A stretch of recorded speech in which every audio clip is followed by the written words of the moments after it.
Un point d'analyse sur l'épisode 9 de Great Teacher Onizuka. Le mot-clé pour cet épisode sera hypocrisie. Dans cet épisode, essentiellement, ce qui se passe, c'est l'embrouille entre Onizuka et Himejima, on va dire. Excellent épisode. Cet animé est tellement... Quand je fais ces vidéos, j'ai plus envie de sourire par rapport à Ken le survivant, même s'il y a des trucs géniaux dans Ken le survivant aussi. Géniaux, excusez-moi, en français il y a ce problème de... D'accord. Euh, Mais GTO, c'est tellement marrant, surtout cette VF, sérieusement. Mais du coup, il y a cette opposition entre Himejima et Onizuka, mais aussi, et c'est de ça que je vais principalement parler, souvent dans ces vidéos, je parle de contraste. Et je l'avais dit tout au début. Oula, qu'est-ce qui vient de se passer là? Souvent, ce qui se passe dans... Excusez-moi.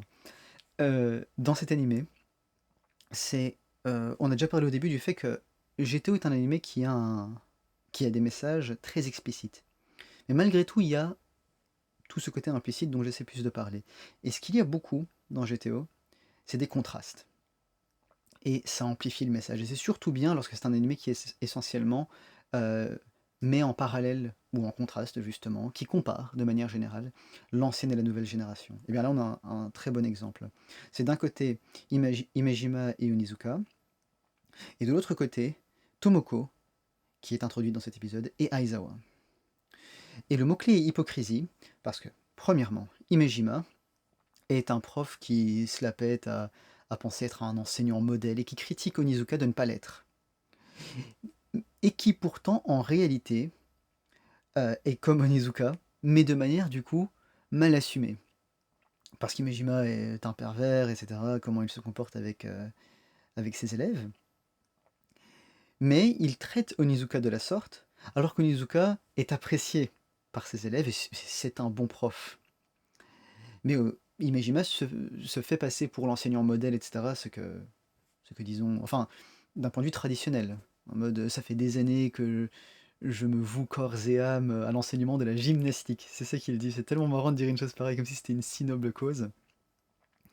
Mais Onizuka, évidemment, n'est pas de cette mentalité. Lui, justement, il brise les règles, mais pour finalement réussir, parce que c'est le chaos contre l'ordre, comme on l'avait déjà dit. Mais du coup, Himejima, sa principale différence, Himejima, quand on y pense, c'est un peu un vrai Onizuka. C'est-à-dire que c'est juste un mec, en fait, pervers. Mais dans un monde, à l'école, en tant qu'enseignant, eh bien, il ne peut pas le manifester. Onizuka, il le manifeste, en fait, il l'assume. C'est ça qui est bien avec Onizuka. Ce qu'il a de mauvais, il l'assume. Mais c'est parce qu'il est lui-même et il assume ses défauts. C'est pour ça qu'il peut développer un bon côté. Qui, qui en est, qui est, et ça je vais le développer, un côté un peu pur, on va dire. Il est juste bon.